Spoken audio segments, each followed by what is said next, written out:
హోంమంత్రి అనిత ఆధ్వర్యంలో mega DSC ఎంపికైన ఉపాధ్యాయులకు ఘన సన్మానం. రాబోయే తరాలు తీర్చిదిద్దే బాధ్యత ఉపాధ్యాయులదే. పిల్లల విద్య కోసం తల్లిదండ్రులు ఎన్నో త్యాగాలు చేస్తారు. ఈ డిఎస్సి కోసం మంత్రి లోకేష్ ఎంతో కష్టపడ్డారు. ఉపాధ్యాయులకు మామిడి చెట్లను ఇచ్చి మీరు జాయిన్ అయిన రోజు ఈ చెట్టును ఆ స్కూల్లో పాతి మరలా మీరు రిటైర్డ్ అయిన వరకు దాని బాధ్యత మీదే అని హోంమంత్రి వంగలపూడి అనిత వాళ్ళకి బాధ్యత అప్పగించారు.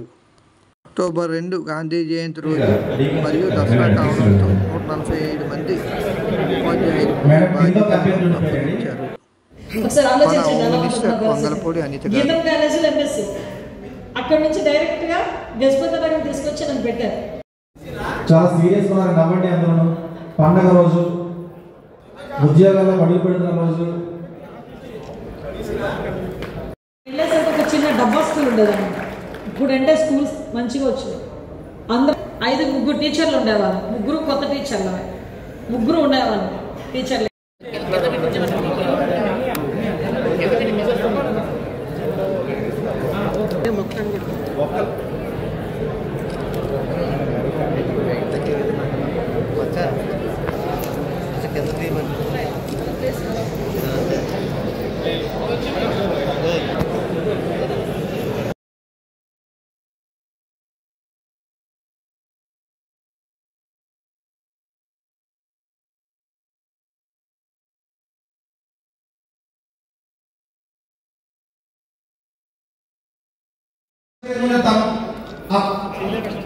విజయ సంకేతం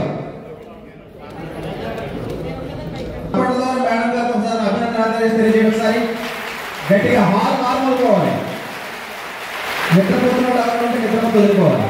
గట్టిగా ఇంతటి చక్కగా తీసుకున్నటువంటి గౌరవ హోంమంత్రి గారికి మరొకసారి అందరి తరఫున కూర్చోండి. అభ్యర్థులు నడిచాలి. ఎంపీ గారు అభ్యర్థులు నడిచాలి.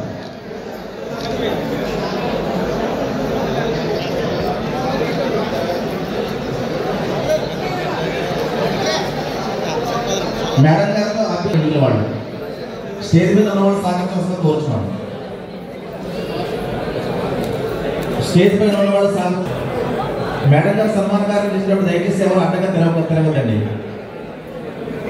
ఫోటో తీసినప్పుడు ఎవరు కూడా ఫోటోకి అడ్డగా రావద్దు. సన్మానం పొందిన అభ్యర్థులంతా కూడా మేము ఇస్తుంది కాబట్టి ఎవరు వెళ్ళిపోద్దండి. అభ్యర్థులు ముందు వరుసలో కూర్చోండి. పేరెంట్స్ ఎవరైనా వచ్చినట్టుంటే మీ మధ్యలో చాలా మంది నిలబడ్డారు. వెనక వాళ్ళు కనిపించట్లేదు స్టేజ్ మీద ఏం జరుగుతుందో. దయచేసి అందరూ కూడా మీ సీట్ల మీద కూర్చోండి. దయచేసి అందరూ కూడా మీ స్థానంలో కూర్చోవలసిందిగా కోరుచున్నాం. కార్యక్రమం పూర్తయిన తర్వాత ఎంపికైన అభ్యర్థులతో కలిసి మేడం గారు కలిసి భోజనం చేస్తారు. అక్కడ మేడం గారు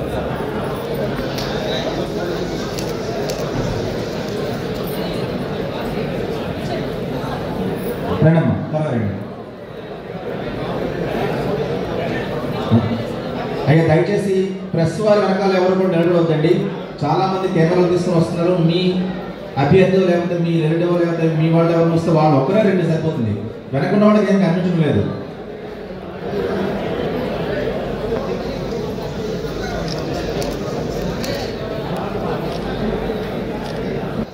మేడం గారి కార్యాలయం మేడం గారి ద్వారా అఫీషియల్ గా ఫోటోస్ తీయడం ద్వారా మీకు మేడం గారితో తీసుకున్న ఫోటో షేర్ చేయబడుతుంది. ద్వారా మీరు సొంత డిజిటల్ ఫోటోస్ మీకు మీ ఎంఈఓ ద్వారా మీ ఫోన్ నెంబర్ ఎంఈఓ గారి ద్వారా మీకు ఫోటో షేర్ చేయబడి కెమెరాలో పట్టుకుంటుంటే దయచేసి వెనక్కి వెళ్ళిపోండి. అలాంటి గురువు స్థానంలో మీరు వెళ్ళబోతున్నారు. వెళ్ళబోయేటప్పుడు కంపల్సరీగా మీ అందరికీ ఒక మాట చెప్పాలి. మిమ్మల్ని అందరినీ విష్ చేయాలి. మీ బాధ్యత చెప్పాలి. ఇంకొక చిన్న కోరిక మీద నేను ఇక్కడికి మీ అందరినీ కూడా పిలిపించడం జరిగింది. ఈరోజు మిమ్మల్ని అందరినీ కూడా సన్మానించుకొని మీతో పాటు ఒకసారి టైం స్పెండ్ చేసి ఈ మొక్కలు ఏంటని చూస్తున్నారు కదా, ఇది రేపొద్దున మీ గుర్తుగా అంటే నాకు మీరు ఇచ్చే గౌరవంగా భావించండి. మీరు ఏ స్కూల్లో జాయిన్ అవుతారో కూడా మీకు తెలియదు కదా. మీరు వెళ్ళిన తర్వాత స్కూల్లో మీకంతా గుర్తుంటారు కదా, అవునా? అది మీ మినిస్ట్రీ గారు మీకు ఇచ్చిన మొక్క తీసుకెళ్ళి మీరు ఏ స్కూల్లో జాయిన్ అవుతారో జాయినింగ్ కాకపోతే తర్వాత ఈ మొక్క తీసుకెళ్ళండి. ఆ మొక్కని పెంచే బాధ్యత అది 3 సంవత్సరాలు ఉంటారా, మీరు 5 సంవత్సరాలు ఉంటారా, 8 సంవత్సరాలు ఉంటారో నాకు తెలియదు. కానీ ఆ మొక్కను పెంచుకునే బాధ్యత మీదే.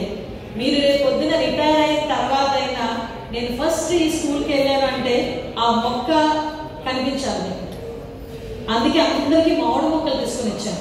ఎందుకంటే కాయ తినేటప్పుడైనా మా టీచర్ వేశారు అని చెప్పి తర్వాత పిల్లలకైనా తెలియాలి. ఇందాక అమ్మాయి ఆలస్యం అవుతుంది అనే ఉద్దేశంతో మేడం గారు చిన్న మార్పు చేశారు. ఫస్ట్ రోలో ఎవరు కూర్చున్నారు వాళ్ళు దయచేసి మన వాలంటీర్స్ కానీ ఎవరైనా ఉంటే ఎంఎస్ కానీ వరుస క్రమంలో ఉన్న వాళ్ళు ఒక్కొక్క సీట్ లో కూర్చున్న ఒక్కొక్క వరుసగా పంపించండి.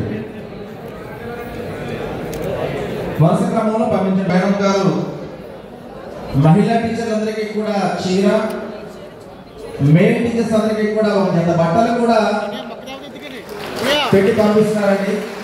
మేడం గారి యొక్క ఈ సహృదయానికి పండుగ రోజున పిలిచి ఆడపి మీరు కొత్త పాఠశాలలో ఎక్కడైనా టిక్ పెట్టుకొని మీరు వెళ్ళేటప్పుడు మొక్కలు ఇచ్చి పంపిస్తాం. ఎవరు కంగారు పడకండి. మేడం గారి చేతుల మీదుగా ఒక 4-5 మాత్రమే మొక్కలు ఇవ్వబడతాయి. ఇక్కడ ఫోటో తీసిన తర్వాత పైన కౌంటర్ ఏర్పాటు చేయబడింది. మీరు వెళ్ళేటప్పుడు మీ చేతికి మొక్కలు ఇచ్చి పంపిస్తారు. అందరికీ కూడా కార్యక్రమం సన్మాన కార్యక్రమం అయిన తర్వాత బయట కౌంటర్ పెట్టి మొక్కలు అందరికీ అక్కడ ఇవ్వడం జరుగుతుంది. అమ్మా పేరెంట్స్ ఆగిపోండి, క్యాండిడేట్స్ రండి. చాలా క్యాండిడేట్స్ సెలెక్ట్ అయిన క్యాండిడేట్స్ మాత్రమే రండి. వచ్చండి కాబట్టి ఎందుకు వచ్చి మిగిలిన అక్కడ మేడం గారు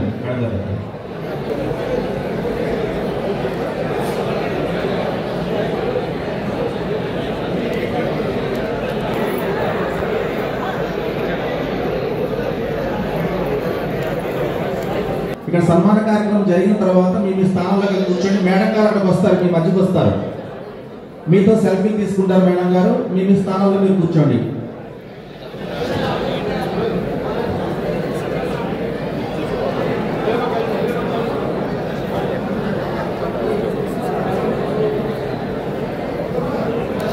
దయచేసి మిగిలిన వాళ్ళు కూర్చోండి. వేదికపైకి అభ్యర్థులు మాత్రమే రండి. ఎంపికైన అభ్యర్థులు రండి. మిగిలిన వాళ్ళు అక్కడ కూర్చోండి మీ స్థానంలో. ఏం చేద్దాం ఆలోచన కూడా రావడానికి కారణం ఏంటంటే చాలా మనుషుల జీవితానికి చదివించుకుంటారు.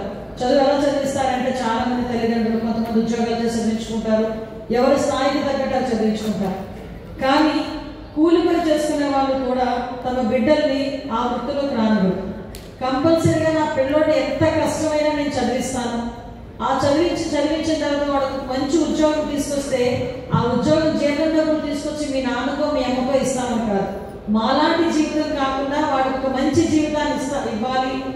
వాడు మంచిగా చదువుకొని మంచి ఉద్యోగం చేసుకొని వాళ్ళ పిల్లలు మంచిగా బతకాలి అని ఒకే ఒక కారణంతో తల్లిదండ్రులందరూ చాలా కష్టపడి చదివిస్తారు.